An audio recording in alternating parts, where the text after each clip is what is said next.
All right, let's move on. We got another A name here. Anna. Anna asks, which focus principles for deep work can I automate at scale?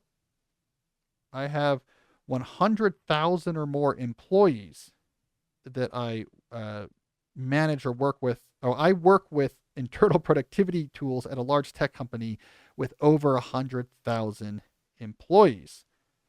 For highest impact with the least friction, which principles for deep work should I build into our internal tools that need to be adopted at scale? Which principles should I advocate for at a cultural level with leadership? All right, so Anna, you work on productivity for a tech company with 100,000 or more employees. Advice number one, if this company is Facebook, don't advocate the leadership that these principles came from me. I don't think that's going to help your cause. In fact, don't mention deep work. I would say if you're at Facebook, again, this is a place where dropping my name is probably not going to be your best strategy. But here's my general answer for you is let's stop thinking about tools for now.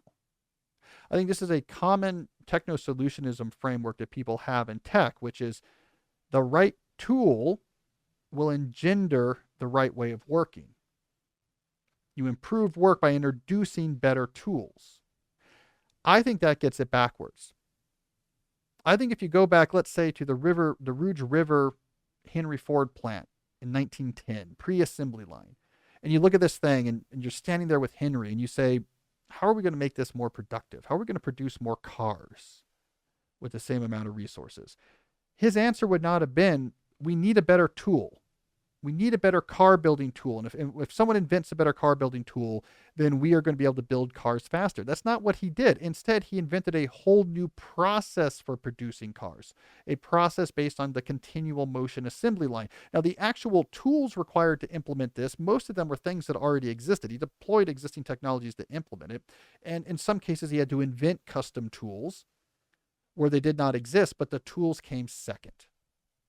It's like one of the things he invented was this surrounding drill press that could drill, I forgot what the count was, something like 18 different holes at the same time into an engine block. So the engine block would come to a station on the assembly line, and this thing would come around it and drill 18 precision holes simultaneously. They had to invent that. That did not exist. And there would be no reason for that to exist before the assembly line, because what's the rush? It's going to take us 3 days to build this car. I can drill the holes as I need them. But if you're on a continuous motion assembly line, like, we got 30 seconds to drill these holes. But the point is, they invented that thing because they needed it after they came up with the new process. It was not like Henry Ford was sitting around saying, man, how can we produce cars faster? And then one of his engineers came in and was like, Henry, I just invented a machine that can drill 18 holes simultaneously into the engine block. He's like, oh man, with this tool, we will now build an assembly line. It came second. And that's what I think needs to happen in knowledge work. You need better processes for how the standard work that happens on a regular basis gets done. Once you have those processes, then you can ask the question, what tools do we need to implement this new process? Now, how do you design these processes? Well, the idea I talk about in my most recent book, A World Without Email, is that the main thing you want to avoid in knowledge work is context shifts. The more people have to shift their cognitive context from one point of focus to another, the more attention residue you're creating, which means the more you're lowering their cognitive capacity, the more you're creating this frustrating cognitive friction, and the quicker you're going to burn people out. They're going to produce worse work slower and get burnt out. The optimal way to work is on one thing at a time until you reach a stopping point with a generous buffer to transition to the next thing. So when you're thinking about processes to make people more productive, what you really should be thinking about is processes to reduce context shifting.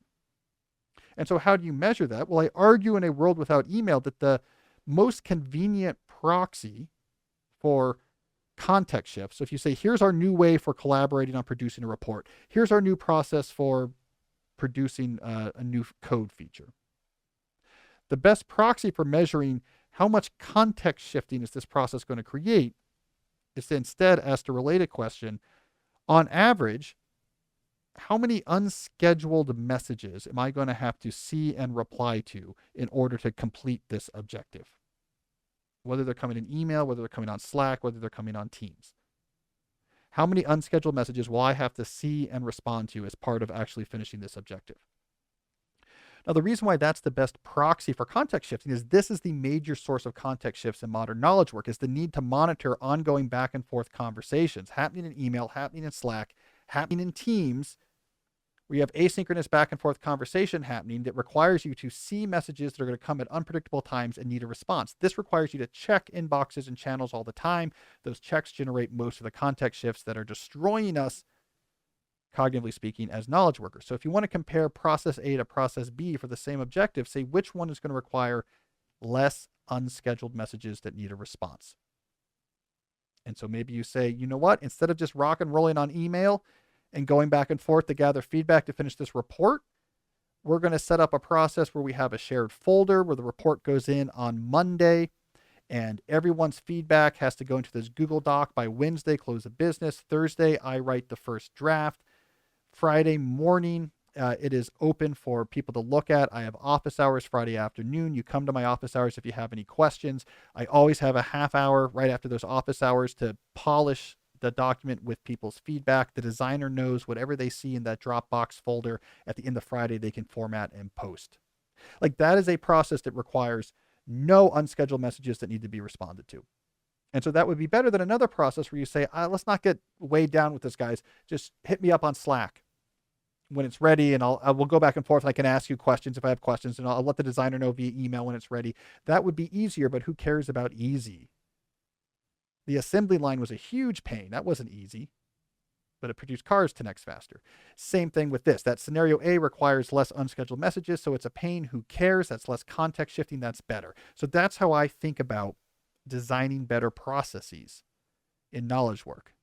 It's all about reducing context shifts. Unscheduled messages is a great proxy for that metric. So, Anna, that's what needs to happen. Here are the things we do again and again in the various teams at our company. How can we work with each team and from the ground up create agreed upon processes for each of these things that minimizes this unscheduled messages that need answering? Then you can say, what tools do we need to support these processes? And I'll tell you what, 90% of the time, it's going to be some combination of like Google Docs and email and maybe Dropbox. Like, it's not going to be some fancy tool. Maybe you'll have a Trello in there every once in a while. 5% of the time, maybe you need some more fancy tool. You have to develop something from scratch. But that's like, we'll get there when we get there. And most of the tools we need exist. Most of the technology existed to build the assembly line. It was just a matter of thinking, this is how we're going to organize work. The same has to happen with knowledge work. So let's stop obsessing about tools. Let's not let tools be the tail that wags the knowledge work dog. Fix the processes to make sense for our brain. And then and only then ask, what tech do we need to actually implement them? There we go. I read more about Henry Ford and the assembly line than any one man needs to when I was researching A World Without Email. For whatever reason, I just went down that rabbit hole. I'm not surprised because you bring it up a lot, so you can just tell it's in the back of your mind. Yeah, it's taking up a lot of space in there. To be quite honest, though, it's kind of cool because I have a few friends who are like coaches, and they always talk about how, players at all levels need to be constantly coached. And I hear your explanation about it all the time, and I pick up more and more about the, how you're bringing it together. Yeah, you got to come back to it. And you come back to things from different angles, and it clarifies. I mean, that's kind of one of the cool things about this show is if you listen to it for a while, you can see my thoughts refining on topics because we come back at it from different angles again and again, and I start to refine and sand off the rough edges and find the consistent themes, and it's thinking shown live, real time.